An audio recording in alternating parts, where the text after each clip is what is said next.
actually at the age of 5.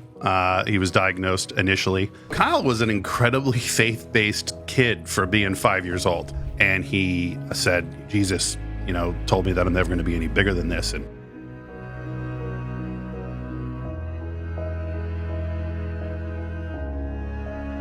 getting through the worst possible thing. And it's not just a book, people. It is a story that this man has lived through of experiencing the worst possible thing and getting through it. And for him, it was child loss. Man, how God just showed up for you guys in this terrible situation that no parent, nobody even wants to think about could be possible for their son. And yet it happened to you. Yeah, it did, Zach. And thanks so much for having me on. I'm humbled to be here and share some of Kyle's story and how his teachings got me and a lot of other people in our family and friend group through the worst possible thing, which was, as you mentioned at the outset, his diagnosis with cancer. Actually, at the age of 5, he was diagnosed initially. It's one of the most shocking things I think anyone could hear in their life. You have cancer, whether you're a 5-year-old or you're a 50-year-old or an 85-year-old. It's a shocking thing to hear. Certainly not something that you generally hear regarding a 5-year-old little boy who appeared completely healthy just a few days before, and it was the shock of a lifetime in every possible way. So what was that first moment like? I remember in your book you shared that he was sharing something with you guys that was a little bit interesting, where he was saying that Jesus told him something. Yeah, Kyle was an incredibly faith-based kid for being 5 years old. We were churchgoers. I'm a Roman Catholic, went to Catholic high school. I still have the bruises on my hands to prove it, and the pain in my ears from nuns tweaking my ears when I wasn't paying attention the way I should have. But, so we moved to the Lutheran kind of Christianity light, maybe some people like to call it, or Roman Catholicism light. You can kind of wear shorts and t-shirts to church and nobody judges you as a Lutheran. Whereas if you were walking to my church that I went to as a kid, if you weren't in a shirt and tie, people were kind of looking you up and down. But he always enjoyed going to church. And about a year before he was diagnosed, my wife Leslie was tucking him in one night, and he said, Jesus, told me that I'm never going to be any bigger than this. And Leslie kind of looked at him and said, what are you talking about? Your dad is 6'4", 285 pounds. He's a huge man. You're not going to be small. When that was said, it was kind of like just taken out of hand, and just a little boy, talking. Now, obviously, it struck us that he was very specific in saying Jesus told him. And that wouldn't be the first time that he would use that phrase, Jesus told me, after his diagnosis with cancer. So clearly a moment that once he was diagnosed, we referred back to and said, wow, he really wasn't kidding when he said that. And, again, I'm a big man, big person. And when your little boy says that, it kind of stopped us in our tracks then and made the diagnosis that much more, and the treatment that he went through for 18 months that much more relevant from a faith perspective. And his faith, I believe, taught me the power of faith. Everybody has their own version of the worst possible thing. I hope and pray that people don't have to go through child loss. It's terrible, whether it's, this experience we had with a child with cancer. I mean, we would often say, which is worse, a child with cancer or having him taken off the bus stop. I mean, those things happen in our world every single day. There's loss that happens every single day. And what Kyle taught me when he was going through his cancer treatment is how powerful a mindset can be. And I had heard the term mindset many times in my business career. You have to have the right mindset to do this and make more money and be more profitable and all those other kinds of things, which is all true. But to see a 5 and 6-year-old little boy create a mindset framework in front of my eyes that I really started to not only buy into, but adopt, and then started to frame it to get us through this worst possible scenario of having your 5-year-old only child diagnosed with cancer, and not just any cancer, one of the most challenging cancers a child can be diagnosed with, which you mentioned, neuroblastoma. There's only 600 or 700 cases of neuroblastoma a year. It's a very, very rare cancer. We talked about child loss, and it's hard for everybody in different seasons. Nobody wants to go through that. Like, that is the most brutal thing somebody can go through in their heart and in their mind and in their body and in their family. I've had so many people in my circle of life. I've had so many people that I've been seeing online that have experienced miscarriages and not being able to conceive. And in your book, you explained that Kyle was your rainbow baby, your miracle baby. Absolutely. He was. Leslie and I, we dated for a year, engaged for a year, got married. We both re-met. Leslie was my first crush. And during the course of our early marriage, we were very, very both focused on having children and both wanted to have a family and wanted, frankly, a large family. We wanted to have multiple children, and we went through multiple miscarriage experiences when we were trying to conceive Kyle. And what we didn't know then was that Leslie had a very challenging, and the women in your audience probably know this, most men won't. I didn't when I first heard it. Endometriosis is a very, very challenging disease that afflicts women in their reproductive system. And that when we were able to conceive Kyle, and then Leslie was dealing with, and we had him, then she went in because she was in constant pain. It's just so hard to watch somebody go through it. It's debilitating. And the doctor said, based upon your particular presentation of this, I can't believe you were able to conceive. So yeah, Zach, and in the book, Kyle, it was an absolutely miracle baby. Even when he was born, he came out not moving. As it's in the book, he was kind of blue. We had that, oh, you know what moment, with our only child that we had been praying for and waiting for. And obviously as a dad, you always want to have a son, and maybe now I have a daughter and I love her to the moon and back.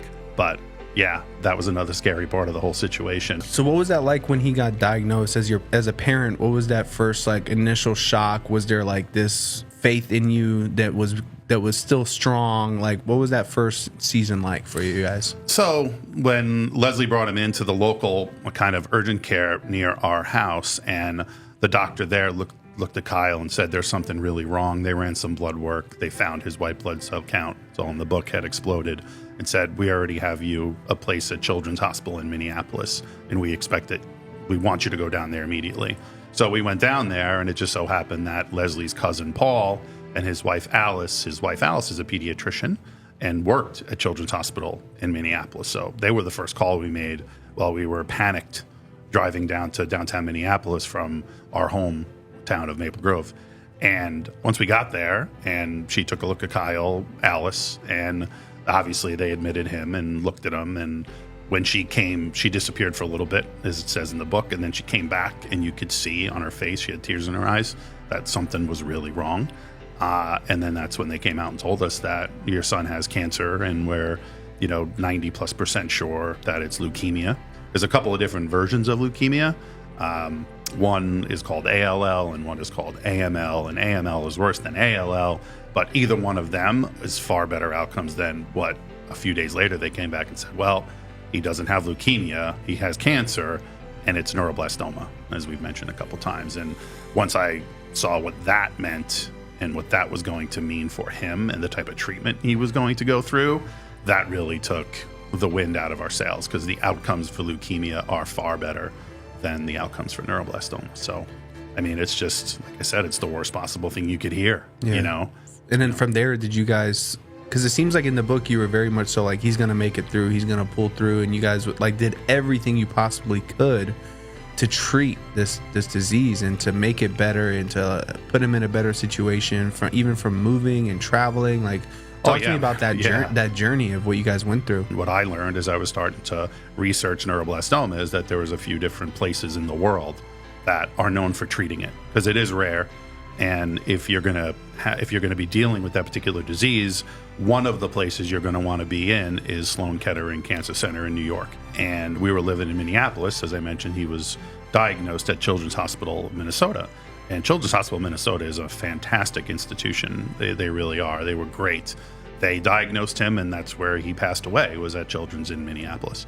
But I'm a problem solver. A lot of men feel like that's kind of what we're here to do. We have to do, yeah. We got to solve the issue, and here's the problem, and now I'm going to solve it. And I don't believe you can solve any issue unless you think it's solvable. I don't, like you said, I don't look at anything as unsolvable. Everything is solvable. Everything. So I thought this was solvable too. So the best way to solve it is to move.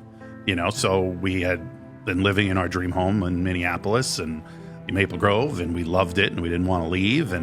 But bottom line was, we felt his survival was likely had better odds if we moved back to New York, which is where both Leslie and I are from, Long Island, New York.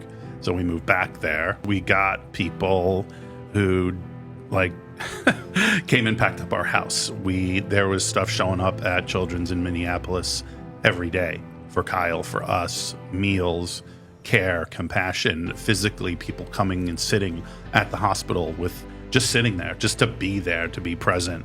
We had somebody donate the moving truck. You know, our friends packed everything up. And I mean, I'm sure your audience can empathize with this a little bit, that, you know, imagine packing up your dream home and your only child has cancer and you're, you know, off on the road. And he got so sick in his first month of treatments, he couldn't fly on a commercial plane. So Best Buy put us on one of their corporate planes to take us to New York. It was so hard. And this is right before Christmas time, right? He was diagnosed, you know, in early November. And then, of course, here comes, you know, Christmas time, and it's supposed to be the most joyous time of the year. And, you know, we're just trying to literally survive. And they put us on that plane, and we showed back up in New York and found a place to live. And first my aunt opened up her mom's childhood home and my cousin. And then we realized that really wouldn't work for our family. So then we got an apartment and we commuted into the city every day for months, you know, trying to save his life. So it was you know, going back to New York too, and going into New York City every day is not for the faint of heart. And, you know, his care team at Sloan Kettering in New York did just an amazing job caring for him. And unfortunately, the treatments never were able to get him clear of disease. So we ended up taking him to another care center in Philadelphia, which is a very renowned for neuroblastoma treatments as well, and a targeted radiation therapy called MIBG therapy. So we ended up, you know, living back in Minnesota. We went back to our home. Mind you, this is during the financial crisis. All this is going on. When I was reading the book, I was reading the story, I felt like there was like this part halfway through, maybe a little bit, you know, a year into it, where there seemed to be like a new hope that he was going to improve and get better, and he had more energy again. He was hanging out with his friends. He was skating one more time, and like moving around and just doing things that seemed like, you seemed like y'all were getting in a little rhythm of life at home. So what was that season like for you guys? Yeah, you know, when we moved back to Minneapolis, he was so happy to be home, to his room, his swing set. You know, home is home, and sometimes it's a bunch of bricks and sticks. And, you know, at the end of the day, the people who are in the home is who make it, not the home itself. And being back there, but around everything that was familiar to him, I think gave him a new lease on life, gave us a new lease on life to kind of see him, you know, plug back in that summer and really, you know, just enjoy every minute that he had. But we always had a belief, man, like I told you, if God brings you to it, he'll bring you through it, you know, and you know, he was bringing us through it, even though the outcome obviously didn't end the way we all wanted it to. Man, we certainly enjoyed those few months where he was kind of back, and his hair came back, and, you know, Leslie created this faux hawk hairstyle for him because it started to grow back in, and he had lost his hearing. One of the outcomes of heavy chemotherapy is the way we hear is we've got these little tiny hairs in our ears that kind of process the sound as it comes in, and the chemotherapy had blown out all those little tiny hairs that process the audio, if you will, that comes in. So he ended up losing his hearing, so he had hearing aids. I mean, imagine me and a 6-year-old boy having hearing aids. I mean, it's just not natural. I look back at that time so fondly because we were back together in our home, and everything started to feel normal, like a normal Was family. that in the summertime? Yeah. We came back in July, and, you know, later on in the next year, he was gone in May 3rd of 2011. But man, we really got a lot out of that time together, boating and all that stuff. One thing that really stuck out, and I feel like this was a big pivot moment in the story, was when some of the other kids in the spot that he was being treated at had cancer, and then they kind of started passing away. Yeah, you know, that was really tough. We had, it just so happened that one of Leslie's really close friends, Kara, her sister had a son named Mark, and Mark had, I think it was osteosarcoma. And Mark had his leg amputated because of that. And he was called Mark the Shark. That was his nickname. He was a really sweet kid.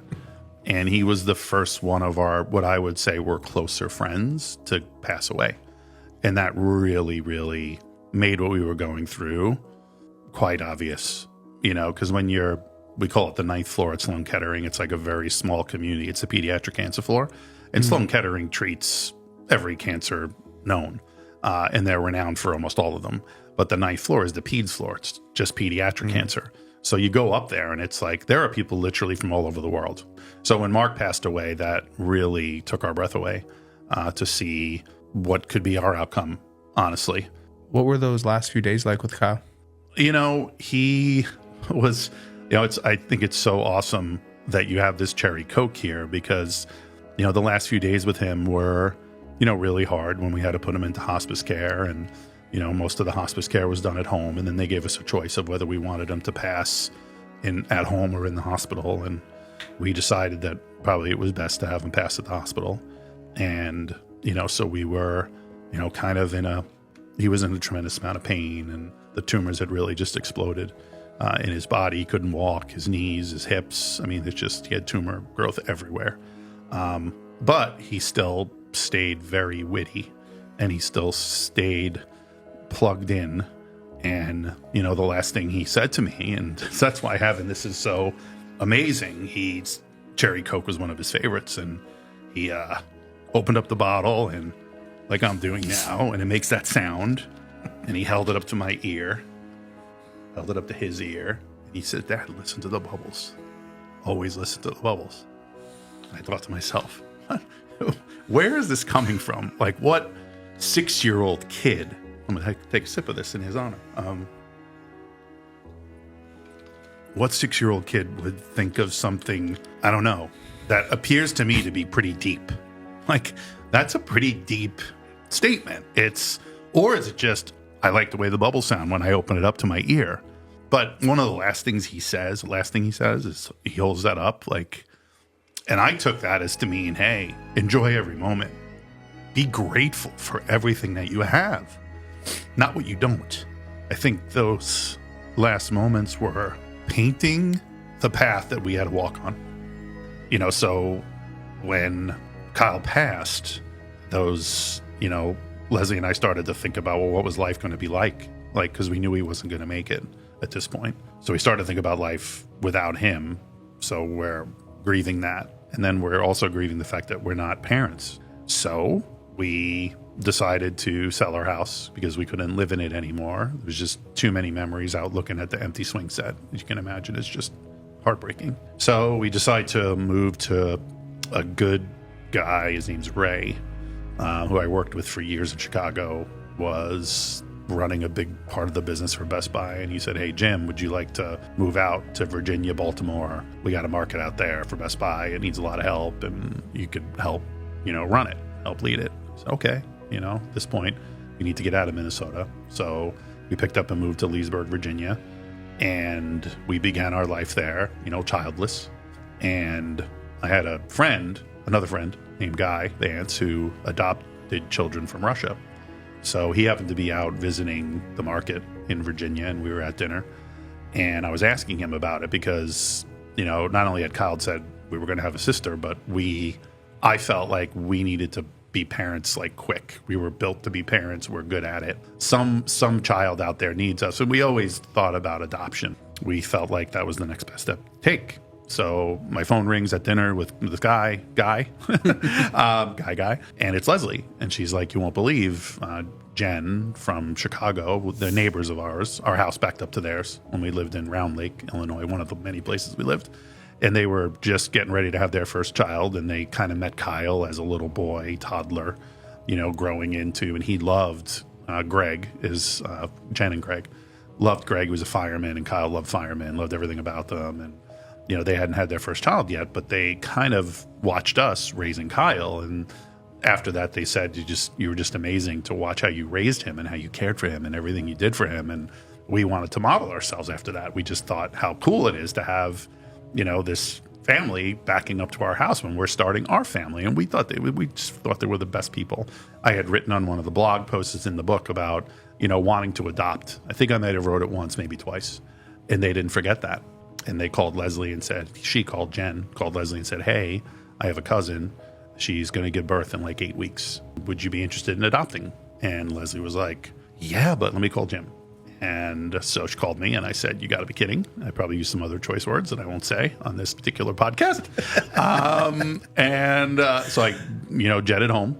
We literally got on a jet the next day, flew to Chicago, which we knew well because we lived there for years. And we met with the birth mom and her mother. So they invite us to Wildberry. We sit there for a few hours, and it was the most important job interview you could ever be on. That's why anytime I interview for something, I'm like, this is nothing compared to the job interview. Being interviewed to be a father. And yeah, so we spent a few hours together, and then we go back to our hotel and we wait for the call. Like, are we going to get the baby? Are we not going to get the baby? Did they like us? Did they not like us? And it just so happened they called us the next day and said, yeah, we'd like to place the baby with you. And her parents really were having a tough time with it. It was their first grandchild. She was only 20, the birth mom. So yeah, so we get the call, and then we go through the entire adoption process in 6 or 7 weeks. And for those who are listening to your podcast right now, know that adoption processes don't take weeks; they take months or years, and they can be heartbreaking in every way. We went to the hospital, baby was born, and we walked out of there with our daughter Summer. Just like when you think, you can't get through, these gifts present themselves, and there's no doubt that Kyle and the good Lord fashioned that. I mean, for her to be conceived right around the same time as Kyle's passing, to get through no prenatal care at all. And now she's a healthy 13-year-old, fantastic young lady. She's awesome. She's smart. She's kind. She's fun. She happens to be a pretty good hockey player. She followed in Kyle's footsteps. Only started 3 years ago, but it's like she kind of knows what to do. It's like I feel like he's on her shoulder directing her. But yeah, so we were given the gift of parenthood by Brittany and by Summer, and we thank the Lord every single day for that, because I don't know where we would have ended up had that not happened, had that not occurred. I'd like to think we would have ended up okay, we would have gotten through, but she has been such a huge part of us getting through this and raising her in a way that, Kyle always wanted a little sister, and he got one. Thank you for watching this video. If you'd like to see the behind the scenes footage, bonus content, and connect deeper with our ministry, I humbly ask you to join us on Patreon.